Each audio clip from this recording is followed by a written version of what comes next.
Vallabha Girivardhari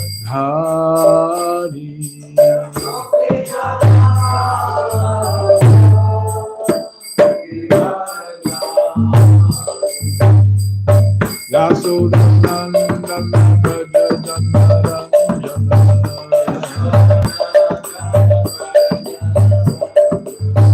Gauravandana Rajajana Ranjana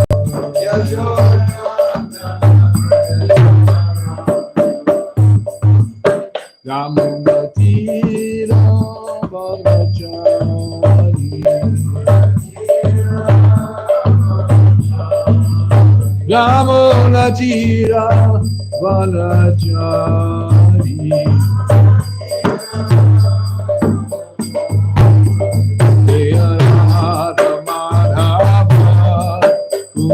Bihari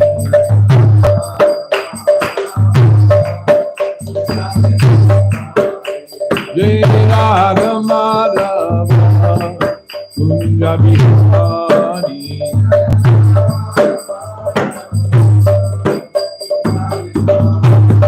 Jaya Madhava Kunja Bihari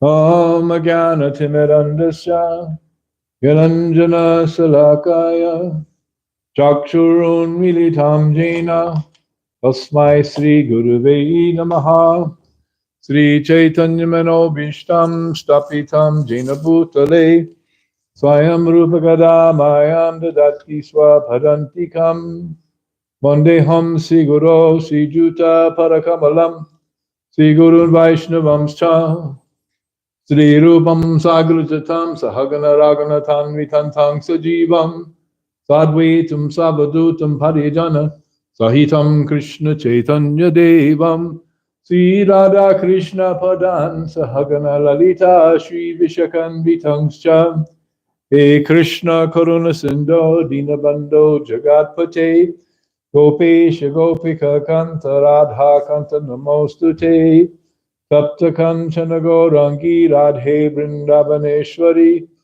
Vrishabhanu Sute Devi Pranamami Hari Priye Manchakalpachubhischa Kripa Sindhu Vyevacha Patitanam Pavanebhyo Vaishnavebhyo Namo Namaha Jaya Sri Krishna Chaitanya Prabhu Nityananda Sri Advaita Gadadhara Srivasari Gaura Bhakta Vrinda Hare Krishna Krishna Krishna Hare Hare Hare Rama Rama Rama Hare Hare Om Namo Bhagavate Vasudevaya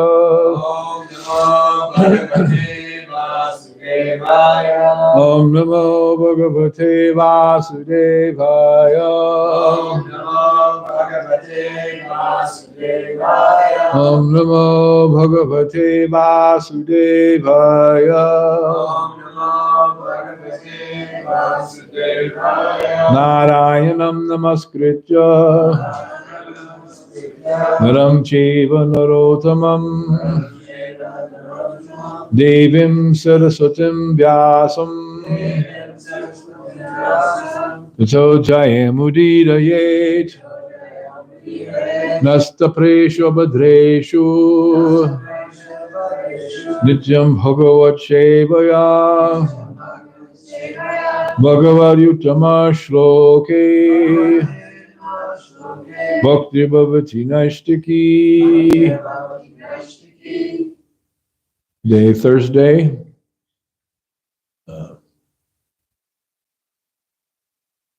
March, right? March 28th, 2024. And we're reading from Srimad Bhagavatam, Canto 4, Creation of the Fourth Order, chapter number 22, which is Prithu Maharaj's meeting with the four Kumars. lives. And today we're going to look at shloka number 5.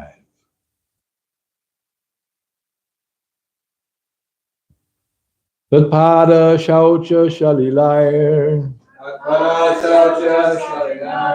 marjita lakabandanaha tatra shila vatambritam acharan manayaniva tatpada shaucha shalilair marjita lakabandanaha tatra shila vatambritam acharan manayaniva tatpada shaucha shalilair marjita lakabandanaha tatra shila vatambritam acharan manayaniva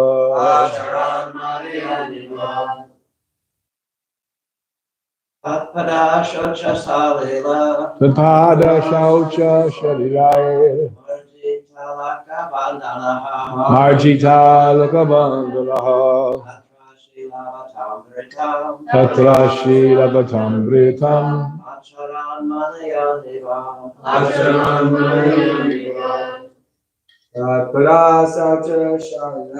tatpada shaucha shalilair marjita lakabandanaha tatra shila vatambritam acharan manayaniva tatpada shaucha shalilair marjita lakabandanaha tatra shila vatambritam acharan manayaniva tatpada shaucha shalilair marjita lakabandanaha tatra shila vatambritam acharan manayaniva. All right, the synonyms.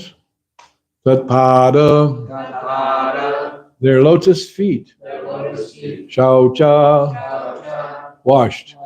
Shalilai, water. Marjita, sprinkled. Alaka, hair. Bandhanaha, bunch. Tatra, there. Shilavatam, of the respectable gentleman. Vritam, behavior. Acharan, behaving. Manayan, practicing. Iva, like. Translation by His Divine Grace, Srila Prabhupada. After this, the king took the water, which had washed the lotus feet of the Kumaras, and sprinkled it over his hair. By such respectful actions, the king, as an exemplary personality, showed how to receive a spiritually advanced personality. Please repeat. After this, the king took the water, which had washed the lotus feet of the Kumaras, and sprinkled it over his hair. By such respectful actions, the king, as an exemplary personality, showed how to receive a spiritually advanced personality. Purport by His Divine Grace, Srila Prabhupada. Sri Chaitanya Mahaprabhu has said, Apani achari Prabhu jivere shikaya. It is very well known that whatever Sri Chaitanya Mahaprabhu taught in his life as Acharya, he himself practiced. When he was preaching as a devotee, although he was detected by several great personalities to be the incarnation of Krishna, he never agreed to be addressed as an incarnation. Even though one may be an incarnation of Krishna, or especially empowered by him, he should not advertise that he is an incarnation. People will automatically accept the real truth in due course of time. And these are actually prophetic words by Srila Prabhupada. We'll come back to that. Prithu Maharaj was the ideal Vaishnava king. Therefore, he taught others by his personal behavior how to receive and respect saintly persons like the Kumaras. When a saintly person comes to one's home, it is the Vedic custom first to wash his feet with water and then sprinkle this water over the heads of oneself and one's family, as we heard Sureshwar describing how they were received at the homes of some Bengali Vaishnava families in Godruma. Prithu Maharaj did this, for he was an exemplary teacher of the people in general. Tatpada shaucha shalilayar marjita lakabandhanaha tatta shila vatam britam acharan manayamiva. After this, the king took the water which had washed the lotus feet of the Kumaras and sprinkled it over his hair. By such respectful actions, the king, as an exemplary personality, showed how to receive a spiritually advanced personality. Mukum karoti bachalam angam lagayate girim jatkripa tamaham vande Sri Gurum dinotarinum. So one who is a practicing ISKCON devotee, particularly a brahmachari, could, in shock, ask, "You mean the king had hair?" With where to sprinkle the water? So, it's just a joke. But yes, he had hair. So, Srila Prabhupada first mentions, Apanyachari Prabhu Jivera Shikaya, that whatever Lord Chaitanya Mahaprabhu preached, he himself personally practiced first. And Srila Prabhupada writes in the Bhagavad Gita, third chapter, in the purport to a very famous verse, which we'll quote in a minute, he says that a leader cannot teach the people to stop smoking if he himself smokes. So I'm here to tell you all to quit smoking because I do not smoke. So there you go. That is practical realization of Srila Prabhupada's teaching to us from Bhagavad Gita, which states, Yad yad acharati shreshtas tad tad evataro janaha sayat pramanam kurute lokastada nuvartate. That yad yad acharati shreshtas. Achar means behavior. Then shreshta means a great personality. So whatever a great personality, yad, whatever he does, whatever, whenever, however, he does, he exhibits by his behavior, then tad eva taro janaha, then all the people, the janaha in general, they will follow that path. Sayat pramanam kurute, lokastad anuvartate. Lokas, the whole world will follow. So unfortunately, we have a condition in current or contemporary human society where the leaders are all bogus and nonsense. And they do all bogus and nonsense things. And so all the people, they follow whatever the leaders, whatever nonsense they do, and they think, oh, it is very good, even though it is not very good. It's chaotic condition. So if the leader behaves like a dog, then the people in general, they also behave like dogs. And then you have a society that's called dog eat dog, the dog eat dog society.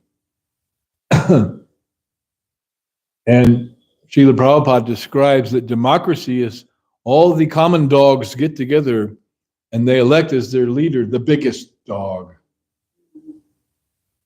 So the big leader is the biggest dog of them all in many cases, or in some cases not, but generally. So everyone is pursuing the doggish mentality, and then they find one big dog to become the leader, and that's called democracy. But factually, it is dogocracy. Or Prabhupada sometimes says demon crazy. Democracy is demon crazy. So they're all rascals, cheaters, fools, nonsense, who have no good qualities, even though they may appear to have some good qualities, because some of them may be very rich and have very, very big motor car. Oh, they're very nice. They have, Christian Dior suit and Mercedes Benz, and live in a big, big house. So they have such good qualities. But Bhagavatam rejects that idea by stating that harav abhaktasya kato mahadguna. No matter mahadguna, how great qualities they may appear to have, apparently, on the surface, manoratenasati dhavato bhi. They are simply being carried away by manarata, the chariot of the mind. Manoratenasati dhavato bahi. Bahi means external. So they are accepting that which is external as truth and neglecting that which is internal which is really important, to be insignificant. So it's bass backwards, as they say. So Prahlad Maharaj makes this same point.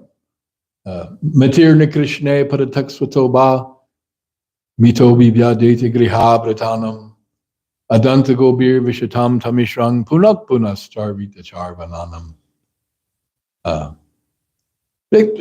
Those who are not devotees of Krishna and who have accepted sense gratification as their ultimate goal and path in life, Matirna Krishna, they can't think of Krishna. It is not possible. Why is that? Mito vibhadyeta griha bratanam, because they have taken a griha brata. So what is that griha brata? Does that mean griha, to live in a house? They've taken a vow to live in a house? No, that's not what that means. Griha brata means they've taken a vow to enjoy the senses as their prime goal in life,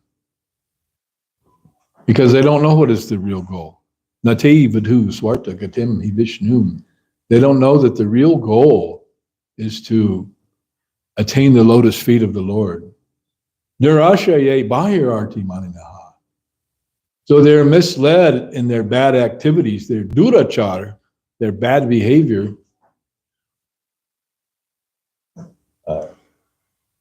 accepting that which is external. Bahir arti maninaha. Arta means the goal or the what is beneficial. They're accepting as arta bahir maninaha. They think maninaha means in the mind. Bahir, that which is external, is the real goal. In other words, to enjoy the senses. Therefore, Prahlad Maharaj characterizes such a way of living life as yata andandhaya rupaniya manas. It is like the blind leading the blind. And therefore, when the blind is in charge and is leading all the other blinds, they miss the right path and fall into the ditch. I remember we were giving the Sunday Feast lecture here one time, and we were talking about how Dhritarashtra could not sit on the throne after Maharaj Pandu passed away. And so therefore, he became the caretaker of the throne, fully intending to install his son, Duryodhana, onto that throne. But he could not be the king because he was blind. And there's this one dummy who comes to the Sunday feast and said, well, what's wrong with the king being blind? Well, duh. Can you drive a car if you're blind?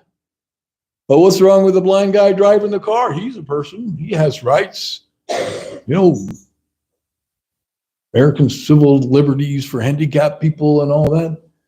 But he cannot drive because he cannot see. It's a disaster. So similarly, one cannot lead if he is physically blind. He cannot become the king. The king has to see. He has to look around. He has to look into the face of people. You know that traditionally the king, people would come before the king and they would present, oh, this man is a thief. And the king would make the judgment. But the king is to look into the man's eyes, look into the face and judge whether he is sincere or a rascal. He can see, especially a good trained Kshatriya. Srila Bhaktivinoda Thakur was well known for this because he was the district magistrate. And he was known for being very swift and decisive in his judgments in court because, first of all, he could see fine. His eyes were fine, but he had inner vision also. And he could see penetratingly into the heart of the particular person who was in front of him for whatever reason and make a very swift decision. So one who is a great devotee, and Srila Bhaktivinoda Thakur is an astonishingly powerful and unprecedented Vaishnava Acharya. He could see what is what. And this is explained by Srila Prabhupada in the section of the Bhagavatam where Prahlad Maharaj encounters what is known as the Python sage. And he could understand simply by looking at the bodily features and the face of the Python sage that he was a great devotee, although he was not doing anything great devotional, but he was laying there on the forest path. But Prahlad Maharaj could perceive that he was a great devotee. He could understand because he's empowered by Krishna, as all are great devotees, to understand. Therefore, in the case of, there was one great sadhu during the time of Bhaktisiddhanta Saraswati named Vangshidas Babaji. And he was a very wild avadut, and his behavior was not understood by ordinary people at all. But people would come to him for various purposes, to get some blessings or to try to somehow associate themselves with the Babaji, to get some prestige. But it's described in the biography of Babaji Maharaj that he would look penetratingly into the face of the person, and he would immediately understand their motivations and what was in their heart. And generally he was not pleased seeing where people were really at. And so he was not interested in their association or playing their games. There was a song, it's a hit song on the radio when I was a kid. The games people play now, every night and every day now, never meaning what they say now, never saying what they mean now. Da da da da da da da da. Some of you may remember that song. I think the artist's name was Joe South. I believe he was from the South. So generally the conditioned souls are playing so many games and being insincere in their motivations and in their interactions with others, always with one goal in mind, to gain some advantageous situation for their own personal sense gratification, even and especially at the expense of the person the other person they're dealing with. Very manipulative. And this always distressed me greatly when I was young, to see how my friends, my best friend went off one night with my girlfriend. Like these kind of dealings. It always distressed me to see this kind of insincerity. I couldn't understand it. And I thought, well, I guess I have to also become insincere. Survival of the fittest, right? In order to survive in a dog-eat-dog world, then you have to fight fire with fire. But that caused me great pain in my heart because I just couldn't understand it. I couldn't get in that kind of a groove. But I saw many, many people, and they were all very insincere and all manipulating each other. Even my own dearest family members were like that. And it caused me great pain. And I was thinking, there must be some answer. There must be some way out of this horrible life. As Bob Dylan said in one song, there must be some way out of here, said the Joker to the thief. There are some among us who think that life is but a joke. But we know better than that. That those who are seekers of the truth, they think, no, that life is not a joke, but it's meant for something better. There must be something better. There must be something. And those are the seekers who want to find the truth because they become frustrated by the ordinary dealings of, for example, in family life and in social situations like school and work. And it is so painful. Even one's own family members can be like one's dastardly enemies. At times, I had experience of that also. They become envious. Then they become like a dastardly enemy who wants to cause great harm to one. I had this experience, and it was very shocking to me. But that's not the way it should be. They'll toughen up, buddy. It's the real world. You're so naive, you're such a fool. But then finding Krishna consciousness and understanding, yes, there is some kind of way out of here. Finally, some answers, some real truth to be garnered, and amidst all the chaos and confusion of the evil-minded conditioned souls who are all mostly selfish. And even those who are a little more advanced, they have extended selfishness. Not just their own sense gratification, but their family sense gratification. Maybe their community sense gratification. Maybe the sense gratification of their nation. It's a kind of extended selfishness, but it still centers back on oneself. Just like it became apparent to me at some point that when someone who is dear, when they pass away, then the people who are left behind, they become very bereaved and aggrieved.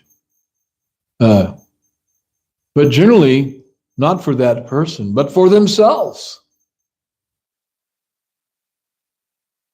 Oh, I've lost someone who was favorable to my program of sense gratification. And now they're gone. I'm lamenting. Well, they're gone. Why are you lamenting? Because I've lost something that was working for me. Like when a spouse loses their spouse. Well, they're very aggrieved because that spouse was their support, their sense gratification. Of course, it is a natural thing, but still, there's a type of selfishness that's the overriding or overarching sense of self. Whereas a devotee is just the opposite. A devotee is thinking how to please Krishna, what is favorable for Krishna and Krishna consciousness. And then in terms of their own personal selfishness, it would be, what is the best thing for me to serve Krishna? What would please Krishna the most? How can I engage or occupy myself in order to best please Krishna? And that will be the best thing for me. So that kind of turns the selfishness ego concept on its head. What's the best thing for Krishna? As Srila Bhaktivinoda Thakur says, that any unhappiness that I encounter in your service, I will consider to be the greatest happiness, because it is for your service. So although it may personally appear to be unhappiness for me because it is favorable for your service, I will accept it as happiness. And then any material happiness comes to me that may be an impediment to your devotional service, to your cause, then I will consider that the greatest unhappiness. Only a Vaishnava can think like this. Others can never understand. Therefore, there's a saying amongst devotees that when one accepts a marriage partner, one is a devotee, one should always marry a devotee. Because then so much misunderstanding will be mitigated and immediately swept aside. But sometimes a devotee marries a non-devotee, and then there's so much difficulty. The non-devotee is like, well, why is it like this? Why is everything for Krishna? I mean, come on, man. Chill out. Right? My father said it to me. He said, why are you not taking care of number one? That is your real business. And as a dedicated sense gratifier, that was his business. And so therefore, for his son, that should be his business also. That is the business. Take care of number one. You satisfy your own senses. You take care of yourself first. And that was also his financial advice. Always pay yourself first. Save money for your retirement. And the only asset I ever saved for my retirement, I have this nice silk jacket. That's the only thing I saved. And a pair of socks. So the consciousness of a devotee is always that everything is for Krishna. And one who becomes practice in Krishna consciousness, then they become an example for others to follow. Yad yad acharati shreshtas. Just like it is said in the Mahabharata, to understand the truth, the question is raised about how to understand the truth. And the answer is given, Tarko pratishta shrutayo vibhina, nishavritir yasham matam nabinam, dharmasya tatvam nihitam guhayam, mahajano yena gata sapanta.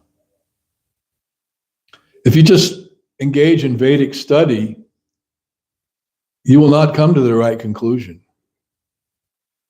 Like Lord Brahma says in the Brahma Samhita, Vedeshu durlabham. It's just durlabham, practically impossible, just by Vedic study alone, to arrive at the truth. And anyway, those who are adept, nishavrishim yasha matam nabinam, that you cannot become a great thinker, a rishi, or a muni, unless you have your own philosophy, which is not the truth either. So, how to understand the truth? Dharmasya tattvam nihitam guhayam. the real truth of religion, dharmasya tattva. Tattva means the truth. Dharmasya means of religion.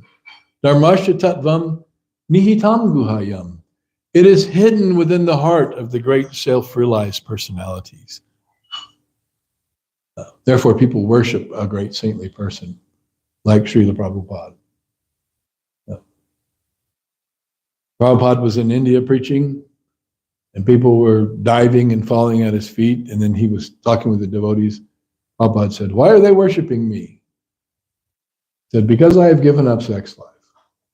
He had taken sannyas, was no longer in family affairs. And so, oh wow, he's great. If I can do that, you can do that. You're good. But it's more than that too, because tirti kurvanti tirtani. What's the next line? Next line. Gadabritaha. That the devotee Maharaj Yudhishthira was saying to Vidura that because you carry Krishna in your heart, then you yourself are a place of pilgrimage. You are a tirtha. There are so many tirthas, but you are a tirtha. You're a walking tirtha. Because you are always fixed up in Krishna consciousness. So the great devotees, they themselves are tirthas. People go to the tirthas to deposit their sins, take bath in the holy water and deposit their sins. And then the great devotees go to those places and they relieve the holy places of all those sins. They take those sins away. They purify the holy places. So they're more powerful than the holy places themselves because because of their love and surrender and devotion to Krishna, then they themselves are the holy places. Therefore, dharmasya tattvam nihitam guhayam. The real truth is hidden in the hearts of the great devotees. So what, if you know this, what do? Mahajano yena gata sapanta. You follow in the footsteps of those great self-realized persons. And of course, we know the 12 Mahajans listed in the Bhagavatam. And then Srila Prabhupada is also such a Mahajan. Now, I found it very interesting and revealing in this purport, what Prabhupada was saying.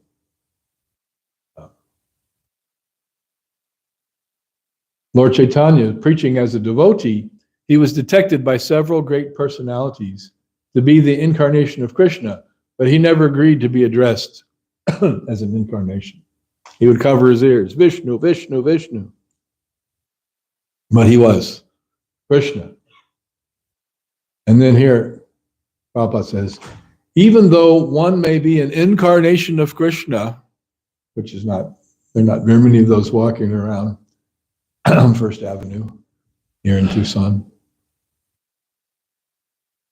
Or if one is especially empowered by him, he should not advertise his position. Now, as far as I'm concerned, Srila Prabhupada is directly revealing in this purport that he is empowered by Krishna, and he did not advertise himself as such. But now, many decades after Srila Prabhupada has disappeared from our vision, he is recognized by the devotees that he is empowered to spread Krishna consciousness all over the world. I don't think there's any argument about that, because he did spread Krishna consciousness all over the world. How can you argue? Of course. I mean, amazingly, within a short time, within 12 years, he spread Krishna consciousness all over the surface of the globe. People will automatically accept the real truth in due course of time. So this is why I say these are prophetic words written by Srila Prabhupada. Krishna has empowered him. And Prabhupada said, I did not write these books, Krishna wrote these books. So he says it right here. That now we can understand, oh yes, Srila Prabhupada is Shakti Avesh. And that's corroborated also in different places, especially in the Chaitanya Charitamrita, Kali Kara Dharma Krishna Nam Sankirtan, Krishna Shakti Vinanahi Tarpavartana. That the religious practice for the age of Kali, Kali Kara Dharma, the Dharma for the Kali Yuga, is Krishna Nam Sankirtan, the congregational chanting of the holy names of Krishna. Krishna Shakti Vinanahi Tarpavartana. And no one can spread that chanting of Hare Krishna without being specifically empowered with Krishna Shakti. So there is no doubt about Srila Prabhupada being especially empowered to astonishingly and in a very short time spread Krishna consciousness all over the surface of the earth planet. So therefore, these are prophetic words that Srila Prabhupada is indirectly indicating, if you can read between the lines. He did not advertise that he was empowered by Krishna, but he is empowered by Krishna. And people will automatically accept the real truth in due course of time. So that has come to pass also, that he is now understood by the devotees. It's not that, because he was the leader of religion, then they made him God. Sometimes that happens, or that concept is thrown around. But he has shown by his behavior and activities and the results of his activities that he is empowered by Krishna to spread Krishna consciousness, even though he did not advertise himself. He did not call it the International Society for Srila Prabhupada. No, it was the International Society for Krishna Consciousness. And he considered himself only the servant. And one time he was giving a lecture to college, I believe it was in Sweden, and he was explaining about Varnashram. So, sometimes the students, they like to challenge everything. So after he's explaining Brahman, Kshatriya, Vaishya, Shudra, the one student shouted out, "So which one are you?" As he wants him to say that he's the topmost. "Which class are you?" And Prabhupada said, very humbly, "I am the servant of all the other classes." Because he's the servant of Krishna, and he is also serving the whole world by giving them Krishna consciousness. So he is indeed the servant of everyone, serving all the living entities by bringing Krishna consciousness into their lives, into our lives, truly establishing his position as an empowered servitor, world class, historically unprecedented. So let me see. I think that's about what I got here.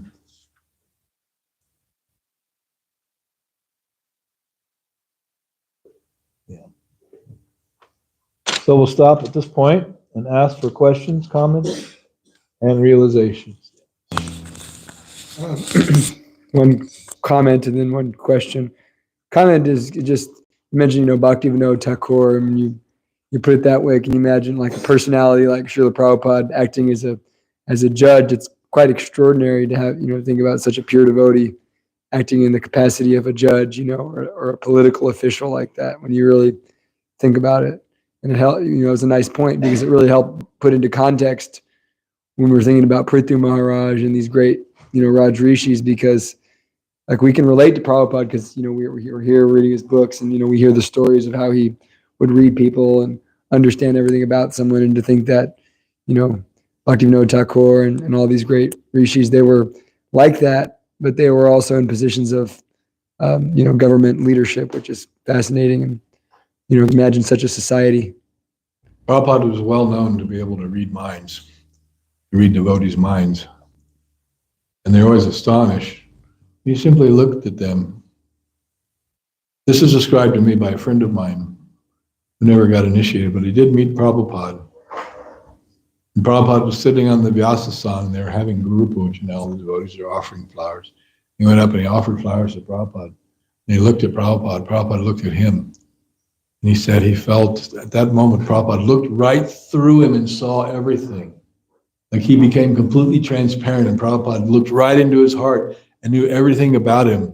And he felt very embarrassed, like he was naked in front of Prabhupada, because everything in his heart Prabhupada knew.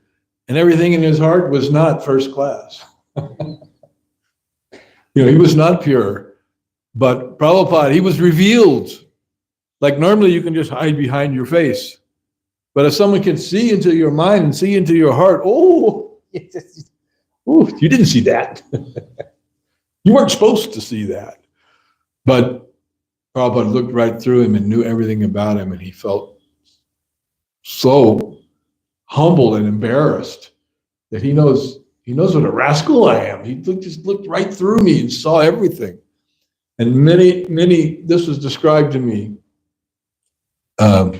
before I became a devotee. But since then, many devotees have given a similar account of how Prabhupada looked right into them and saw everything. And they felt, I've been exposed. Prabhupada knows. I hope he doesn't tell anybody. Like that. So go on. And the question is, like Lord Chaitanya didn't reveal himself as an incarnation, but then at the same time, there's a lot of cases that he did. There's so many instances of him acting like in the capacity of God, like the Mahaprakash and so many things. So we hear both, but also it's like he didn't reveal himself to the common people, but then he did reveal himself to like the other great devotees also, correct? Yes, he did. He did reveal his divinity. But always with the instruction that don't tell anybody. Like Keshava Kashmiri, the great Pandit who he defeated. The Lord revealed himself to him. He said, but don't tell anybody. Okay, I won't. I promise. And he didn't. But he carried that understanding within his heart, and he became a great devotee of the Lord. So, but when people would praise him as being an incarnation of God, that he would say, no, Vishnu, Vishnu, Vishnu, I am servant.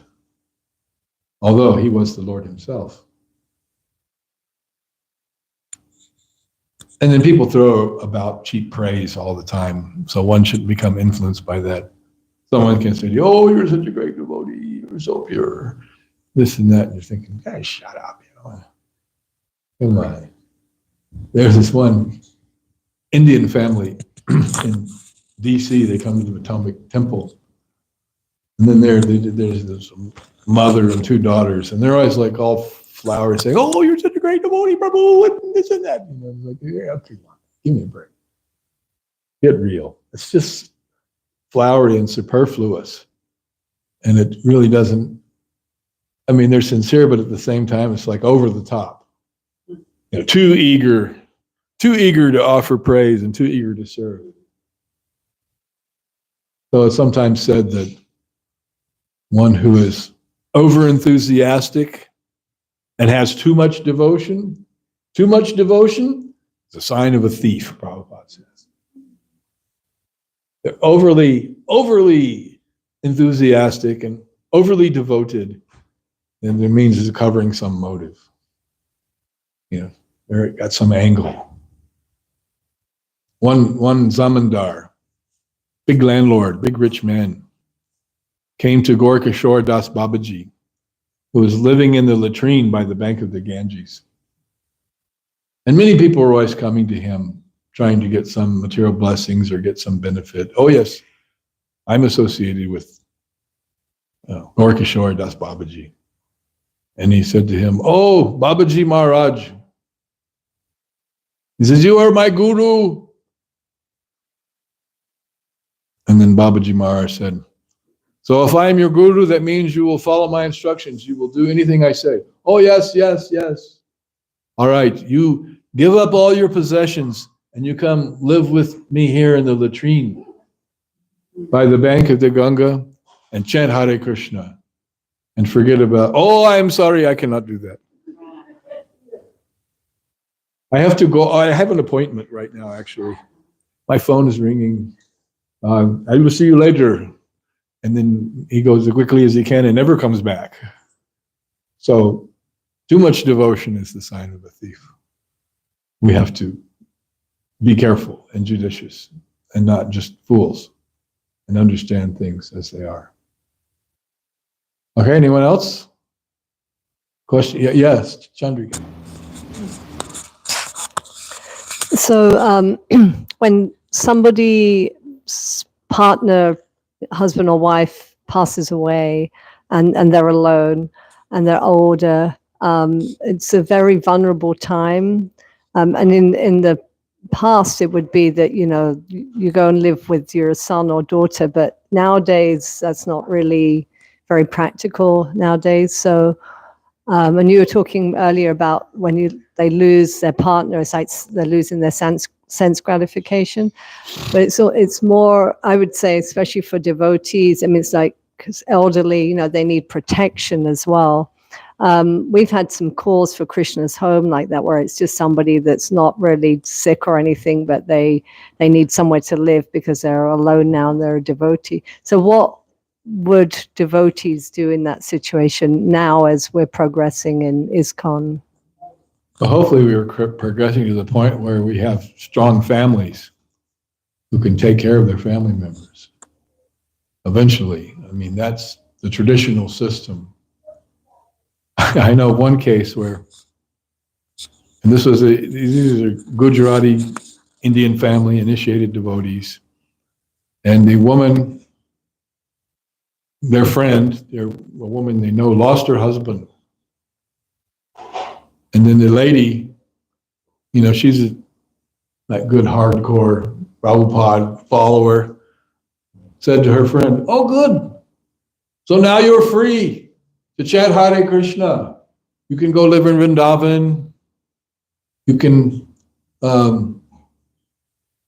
Krishna's made a special arrangement for you to become Krishna conscious and not be so encumbered with, your material relationship and all that it entails." And the woman was horrified to hear that from the devotee, but the devotee was giving good practical Krishna conscious advice. She's like, "Oh yes, my husband is still living. I'm stuck with him. But you're free now. You can devote yourself to Krishna completely. You're so lucky." She was like, "What are you talking about?" I remember when our friend Nirguna left his body and people were lamenting, "Oh, Nirguna has gone. We've lost the association of a wonderful devotee." And then I told someone, I said, "He tricked us. He cheated us. He went to Mayapur. He left his body. He went back home, back to Godhead. And we're still stuck here, struggling with our senses in this world, in this body. He cheated us.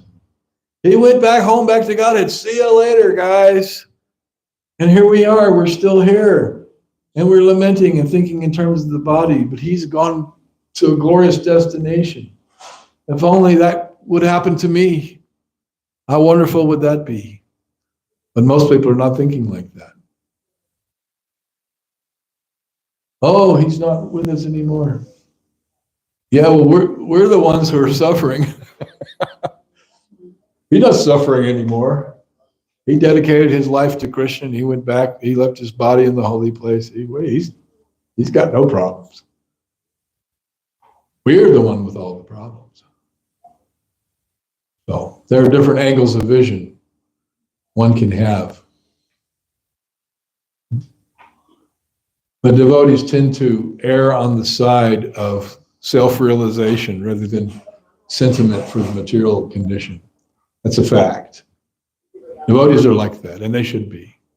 That's Bhagavad Gita. The wise lament neither for the living nor the dead. Right in Bhagavad Gita. So we do not want to appear cold and unsentimental, but we should always err on the side of self-realization. Whereas those who are sentimentally attached, they generally err on the side of being wrong. Better to err on the side of Krishna's instructions in the Shastra. But we should have all facilities in place in terms of family support and social support so that devotees can always be in the association of devotees and be taken care of. Madhuha called me yesterday and asked for your number. Did he call you? Yes. Yeah. About some Mataji, older Mataji who needed help. Yeah. So he goes, is it true you have a elder care facility there in Tucson? I said, yes, you did not know about Krishna's home? He goes, what is that? And I explained, he said, okay, good, that's why I called, because I have somebody. So kudos to Chandrika and Ramanam for establishing, being pioneers in this field of the social network care for elderly Vaishnavas. And then there's been great support from the temple for the project, as Siddhamani says, because in a few years we're going to be living down there. It won't be long now. All right, so we'll stop here. Thank you all very much. Srila Prabhupada ki jai. Srimad Bhagavatam ki jai.